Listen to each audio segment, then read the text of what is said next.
Olá, eu sou Lorena Costa de Oliveira Araújo, uma das autoras desse artigo, juntamente com Paulo José Lima de Araújo, e nós estamos aqui para apresentar o artigo Efeito dos traços de personalidade sombrio no julgamento dos principais assuntos de auditoria. Os principais assuntos de auditoria foi incluído no relatório de auditoria em 2016, a partir da instrução da NBCTA 2016-701. Ela traz a obrigatoriedade dos auditores estarem divulgando no seu relatório de auditoria uma seção que trata dos assuntos mais significativos que o auditor identificou durante a execução do seu trabalho. Devido à relevância desse julgamento e da subjetividade arguida envolvida no processo desse julgamento, muitos trabalhos vêm estudando quais são os fatores que podem estar influenciando o julgamento do auditor. Existe um veio frutífero de pesquisas que estudam as questões das características internas desse auditor, identificando o que pode estar influenciando o seu trabalho na hora que ele faz os seus julgamentos. Uma das características que vem levantando grandes questionamentos e grandes pesquisas, a respeito da sua influência, são os traços de personalidade desse auditor. Um dos traços que tem ganhado também destaque na literatura são os traços sombrios de personalidade do auditor, chamado de Dark Tetrad, que são traços subclínicos identificados na população de maneira geral, que são maquiavelismo, narcisismo, psicopatia e sadismo, que são traços que se encontram de forma geral na população e que têm um viés negativo comportamental. Então, partindo desse pressuposto, devido às características desses traços de personalidades que estão relacionados à manipulação,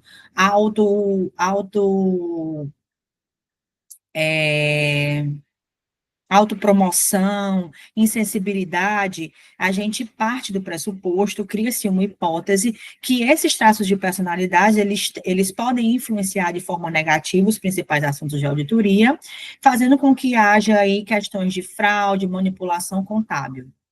Então, desta forma, o objetivo do trabalho é analisar a relação entre os traços de personalidade sombrio do auditor e o julgamento dos principais assuntos de auditoria no contexto brasileiro.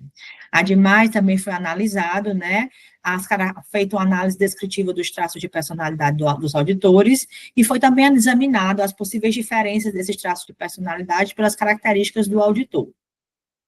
Então, como foi colocado ali no início, a gente parte da hipótese, de acordo com a literatura, que devido às características como manipulação, grandiosidade, crueldade, má conduta,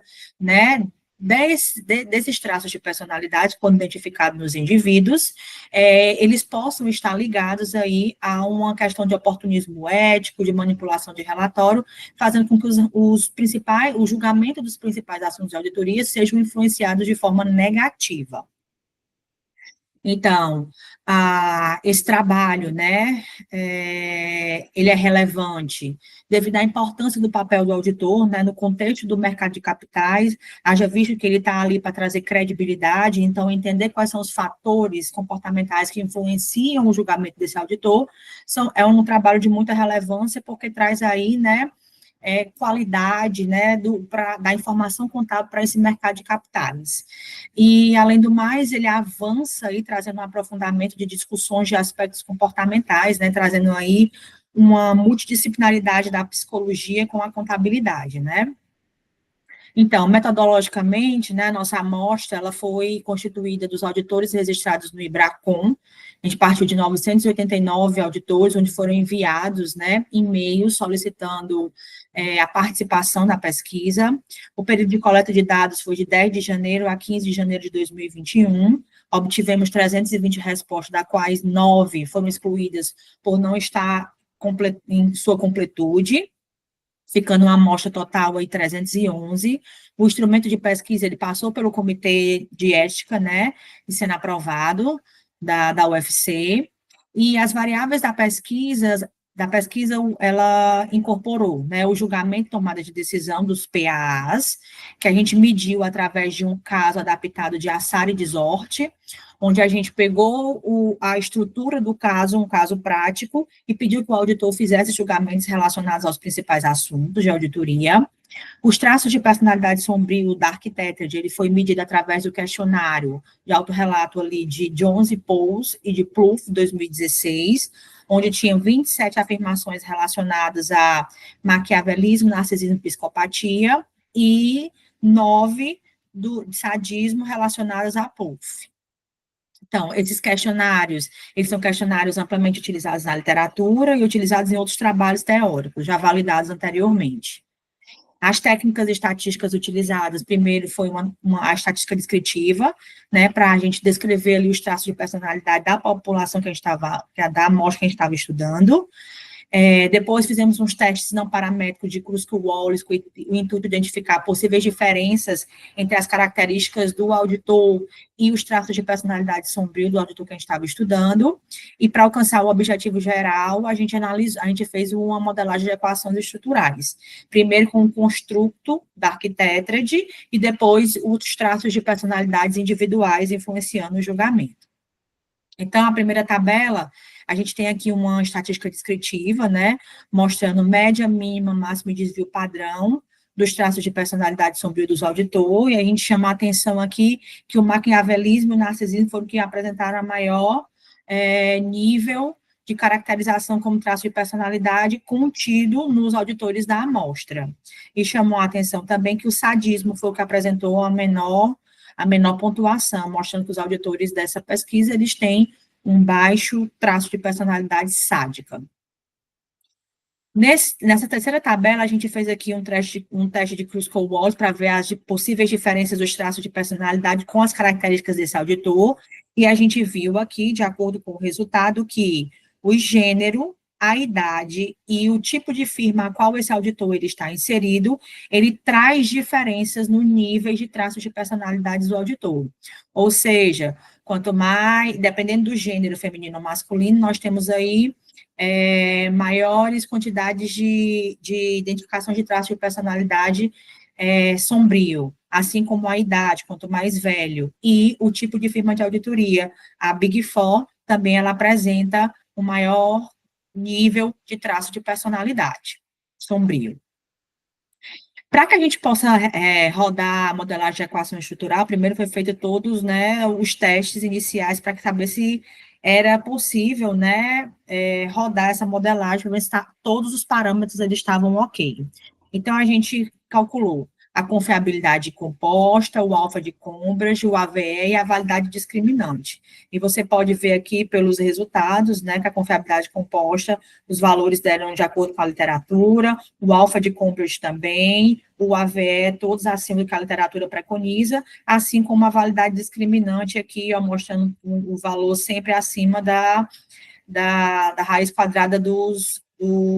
itens abaixo, mostrando que todos os parâmetros estavam adequados para que pudessem rodar a modelagem de equação estrutural.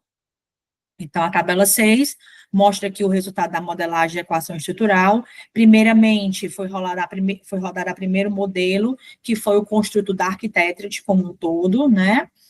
que mostrou, né, primeiro um R ao quadrado de 0,28, mostrando o poder da explicação do modelo, e viu-se aqui que a relação, que ela foi estatisticamente significante, um p-value de 0,000. Então, mostrando, sim, que os traços de personalidade sombrio, né, influenciam o julgamento dos principais assuntos de auditoria, e pelo sinal que a gente encontra aqui, a gente vê que essa influência, ela é negativa. Dessa forma, a gente corrobora a hipótese da pesquisa. No modelo 2, para a gente poder mergulhar ainda melhor nas explicações do modelo, a gente rodou a influência de cada traço de personalidade em relação ao julgamento do PAA. Então, a gente vê aqui pelo resultado do modelo que maquiavelismo, narcisismo e psicopatia, eles mostraram que tem uma influência, sim, estatisticamente significante no PAA, todas de forma negativa. Entretanto, o sadismo, ele não apresentou uma relação estatisticamente significante, mostrando que o sadismo, ele não influencia. o julgamento dos PAs. Então, dessa forma, a gente vê aqui que os traços de personalidade de maquiavelismo, narcisismo e psicopatia, eles estão muito relacionados a comportamentos oportunistas, o auditor tomando decisões aí para proveito próprio e, dessa forma, afetando o julgamento dos principais assuntos de auditoria, com exceção aí, como a gente falou, do sadismo, que não apresenta essa influência, que já era esperado, já o baixo nível desses traços nos auditores, e também porque ele é um dos traços de personalidades que não estão relacionados à meta, né? Meta principalmente relacionada à questão empresarial. Então, dessa forma, né, a gente conclui aqui o trabalho demonstrando que nós tivemos evidências empíricas, né, que corroboram que os traços de personalidades influenciam, sim, o julgamento dos principais assuntos de auditoria, mostrando que isso afeta também a qualidade da informação e a qualidade do processo de auditoria, e isso também está relacionado, né, às características desses traços de personalidade negativo, como insensibilidade, impulsividade, manipulação e criminalidade, e isso mostrando uma predisposição desses auditores a engajar-se, né, em comportamentos oportunistas, influenciando, assim, o julgamento dos principais assuntos de auditoria. Então, esse trabalho, ele contribui para a literatura, né, comportamental e para a auditoria, trazendo evidências empíricas, né, comportamentais de como os traços de personalidade do auditor vai influenciar o julgamento desse auditor na prática, faz aí a interdisciplinaridade da área da auditoria com a psicologia, mostrando ali que temos ali grandes inferências que podem ajudar o amadurecimento do estudo sobre essa questão. Temos como limitação desse estudo o período de avaliação dele, que foi durante uma pandemia, que dificultou a sensibilização dos auditores a participarem, a unidade de pesquisa que estão relacionadas apenas aos auditores listados no IBRACON, e nós temos aí o resultado dessa pesquisa, ela envolveu autorrelato, né, que pode também ter aí um viés na autodescrição desses auditores quando foram participar da pesquisa. Então, como sugestão para novas pesquisas, a gente recomenda que se use outros julgamentos de auditoria, avalie outros julgamentos como materialidade, como continuidade, como o tipo de relatório de auditoria, para identificar se essa influência ela ocorre de forma linear durante todo o processo da auditoria. E dessa forma, finalizamos aqui a nossa apresentação, mostrando as principais referências bibliográficas. Muito obrigada.